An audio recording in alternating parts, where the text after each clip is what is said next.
Now, let's start the case here when we have an object suspended between two strings, string number 1 and string number 2. In case that we are known the angles between them, it is possible for us to calculate the tension in each string. Let's say this string is, let's say this 50 degree, for example. And this one, let's call this, let's say, 30 degree. I'm just making some number. If this object is known with the mass of, let's say, 3 kilogram, what will be the tension on the left and the tension on the right string?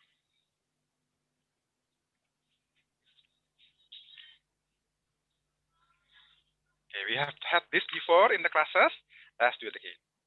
First, at this point, what are the forces we have?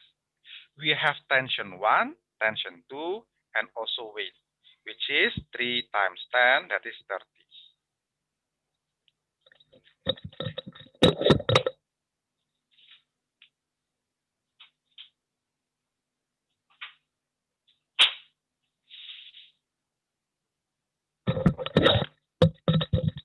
Okay.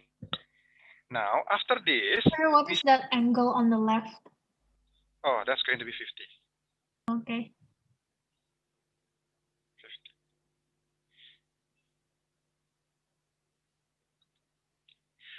Now, how are we going to do this? First, we need to break the T1 and T2 into X and Y axis.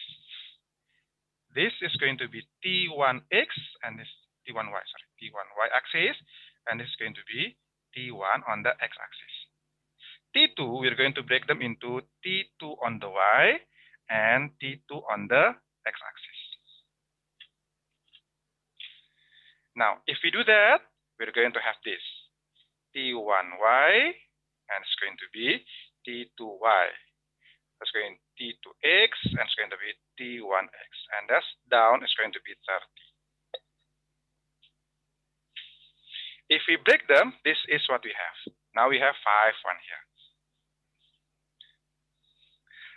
Let's now calculate the T of them. T1X is going to be T1 times cos of 50 degree. What is cos 50? See them here. Cos 50. That's going to be 0.643. T1Y is going to be T1 times sin 50. So basically, yes, the one that for the X is sin and for the Y is cot, and for the Y is cosine, not only for the free body diagram. Sorry, can you repeat?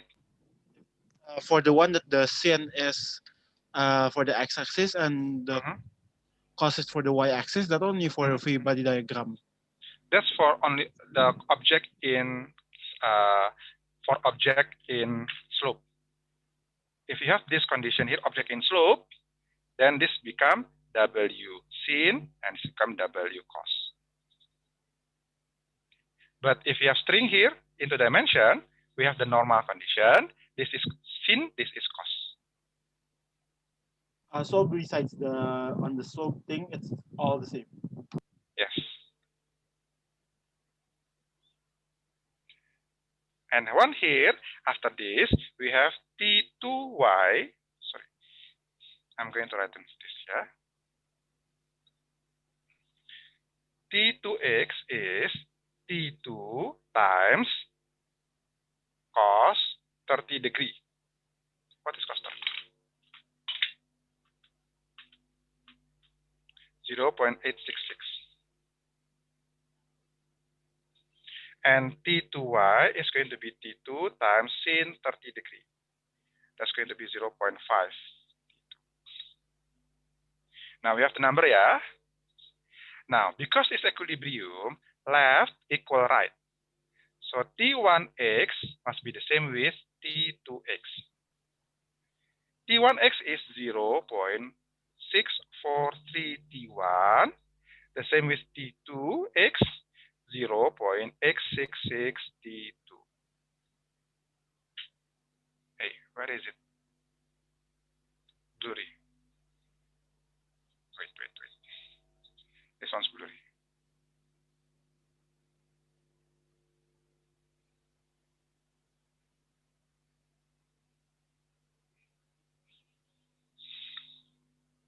Okay, done.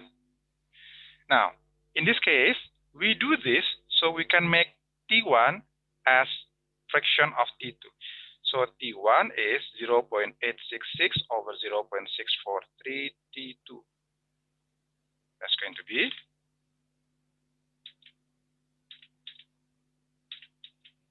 1.347 T2. Apparently it's okay, ya? Now, this one here, T1 is this. Now, we can calculate on the y-axis. T1y plus T2y, the same is 30. Up equals down. So, T1y, 0.766 T1, plus T2y, 0.5 T2 equals 30. But T1 here, we know it's this times T2. So I'm going to change this with this. 0.766 of 1.347 T1, T2, okay, plus 0.5 T2 is 30. This becomes times 0.766, 1.032 T2 plus 0.5 T2. Now this we can add. 1.532 T2 is 30. So T2 is 30 divided by this. So 30 divided by that. That's going to be 19.6. This is the T2. To find T1, just multiply. So T1 is 1.347 times 19.589. That's going to be 26.4. Done. Okay. Remember the steps, yeah? If you have things like this, what you do is you are going to break the forces that is not in the axis. Make them into x and y axis. Have them a list. That's going to help you. Make a list of them. Once you have the list, then we can have the calculation. Here, left and right, they're going to be the same. Okay. You can use this to change one variable in terms of the other. Let's say in this case, I say T1 in terms of T2. This one. After getting this, we go to the up and down direction. Up, we have two numbers here, T1y, T2y. See on your table what is T1y and what is T2y. That must be the same with the other direction, 30. But T1 here, we can substitute with this T2. Hence, we have only T2 only. With T2s only, we can calculate, we can put together the T2s into one here and calculate the T2. Your answer should be in three significant figures. The calculation, keep them more than 3 significant figures. 4, 5 significant figures is be better. Now, to find T1, just substitute this on this. You find the T1 there. You have the answer then.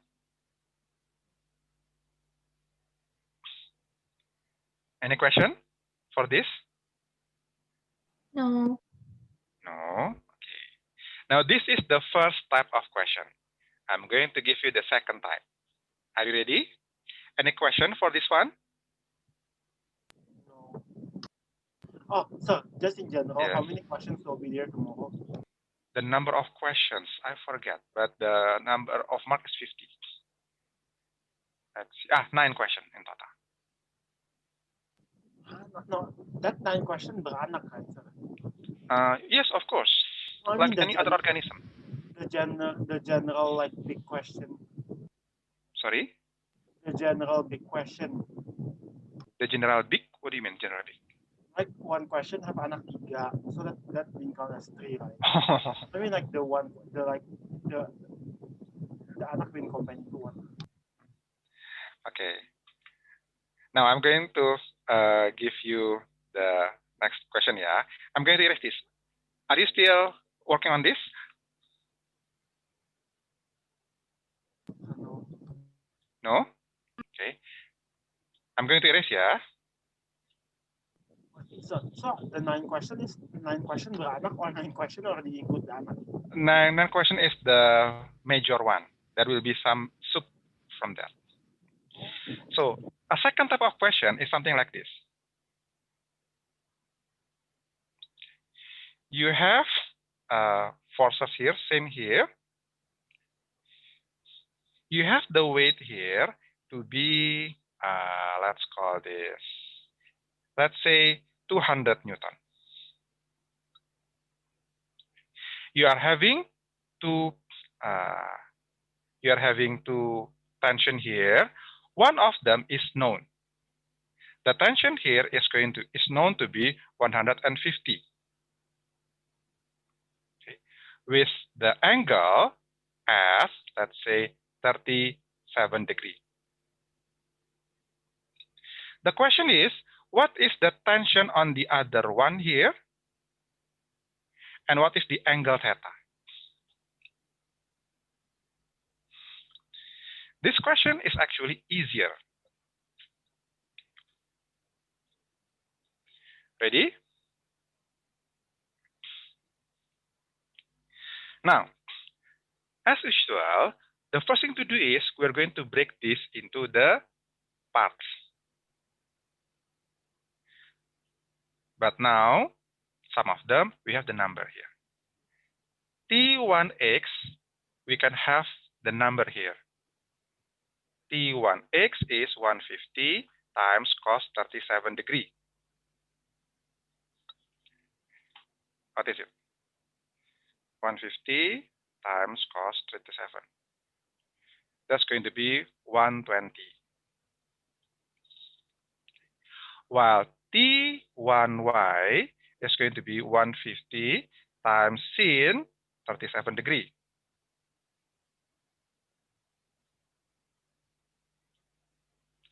That's going to be 90. Now this is going to be T2 cos theta, and it's going to be T2 sin theta.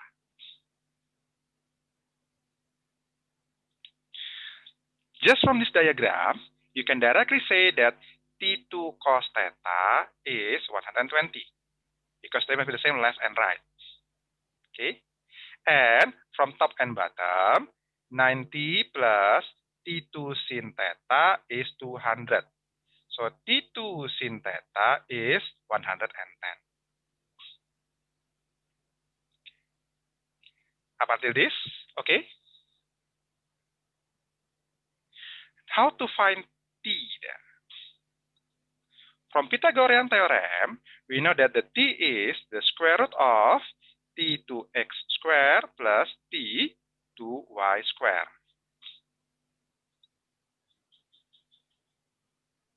So this is the T2x, T2y, that's Pythagorean theorem.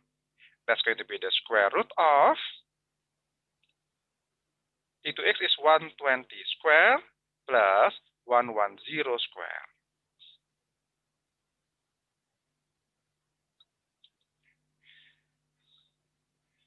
Let's calculate this. What is the square root of So, how 144 did you get plus T2 cosine theta equals to 120?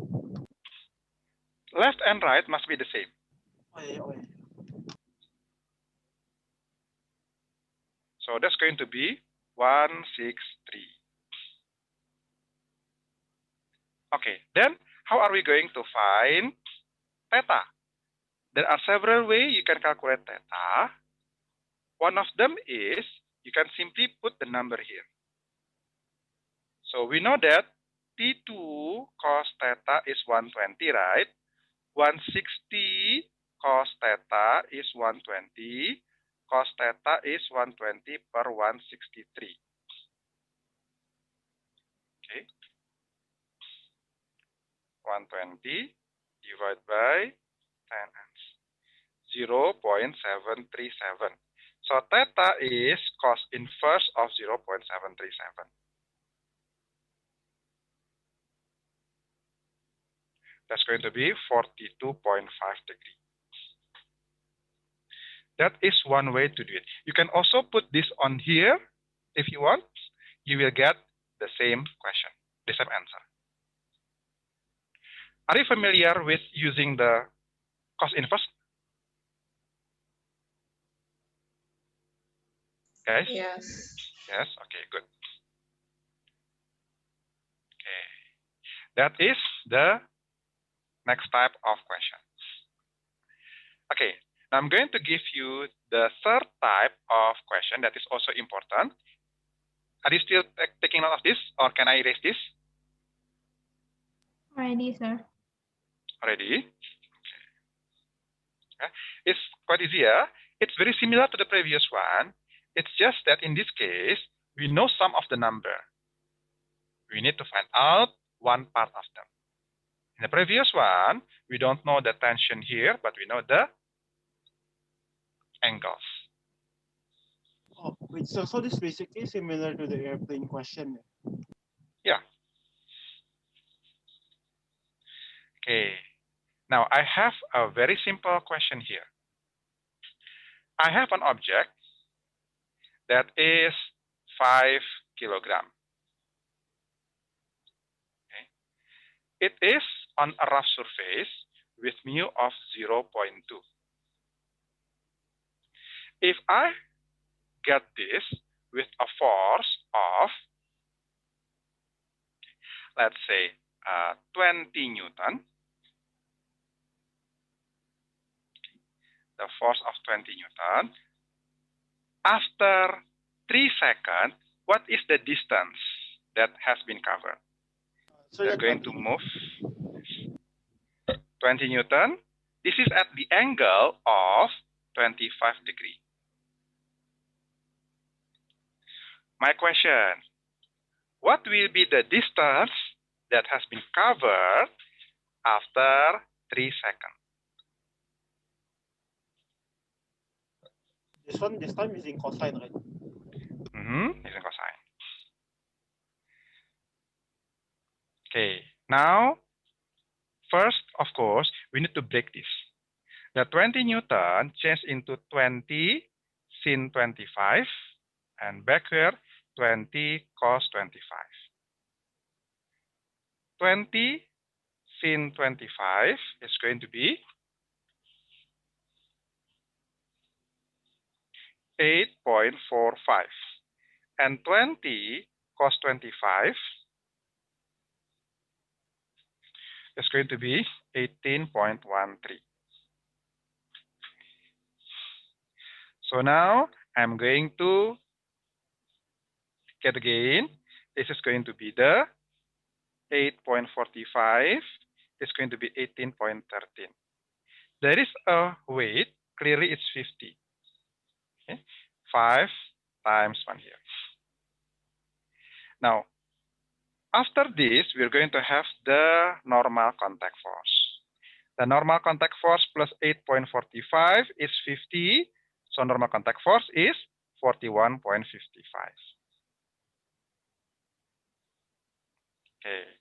From normal contact force, we can calculate the friction. Friction, but yes. why does 50 why V minus 8.45? Isn't 8.45 a totally different value? 8.45 is there are two forces on up here. This one comes from the forces here, 20, and R is from the contact forces. Two of them going up, one going down. So up equals down. That's why we have R is 41.55. So F is R times mu, right? 41.55 times 0.2. That's going to be, what's that? 8.31. So this is going to be 8.31. Okay. Now after this, what we can do is have sum of the forces is mass times acceleration. 1 forward, 2 backward. Okay. 18.13 minus 8.31 is 5A. So A is here, minus 8.31 divided by 5, 1.96. They're asking the distance. We know time. And we know initially at rest, I forgot here, is at rest, initial is 0. So we can have S is ut plus half at squared. It's going to be half times 1.96 times 3 squared. Done. Okay. Okay. So you need to understand the steps of doing it. Any forces that is at some angle, you're going to break them. After breaking, complete by adding the weight. With the weight, there will be some contact forces. After contact forces, you have the friction. Now with the friction here, you can calculate the F is M times A. Simple, I think.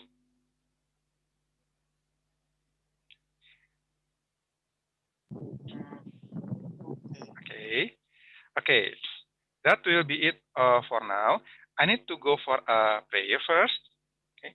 And after the praying, if you want, you can go back again at 6:35. I'll still be here, but I want to take time out for praying. Okay. Okay, thank you, sir. Welcome. I'm going to get this first. I'm going to post this in the usual channel. Please ask your friends to see the recording. It's important. Thank you.